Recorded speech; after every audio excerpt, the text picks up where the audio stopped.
Hundreds of runners were sporting their favorite gadgets last Sunday at a practice race held in Central Park as a lead-up to the New York City Marathon. This year's hottest gadgets are the Garmin Forerunner, Polar's heart rate monitor, and the Nike iPod Nano sports kit. The Garmin is the most expensive among the three and the most high-end. It's a big mother to put on your arm, so you got to get used to it.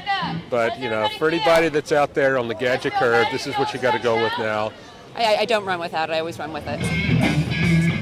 The Garmin 305 has a heart rate monitor and a global positioning device that uses a satellite signal to track the runner's speed and distance through the city.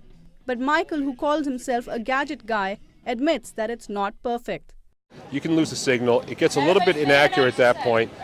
Perhaps this is why some runners prefer Polar's heart rate monitors. You don't have to deal with the satellite signal because it uses a wireless transmitter which calculates time and distance data from a footpod and sends it to a watch. I think a heart rate monitor is really for more serious runners because I think they're really interested in, competing and improving their fitness and their times in the races. You can see if you're improving by how you are doing as far as your heart rate goes.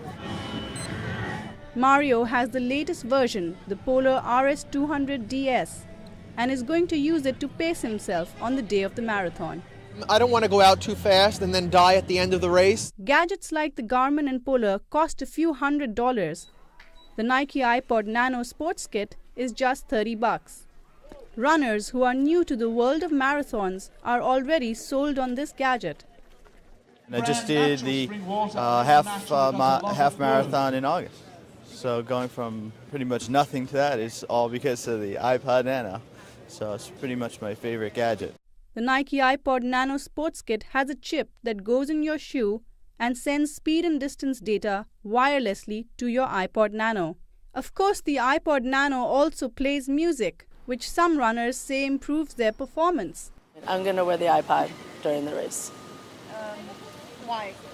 To increase my speed and just for distractions. It's more entertaining.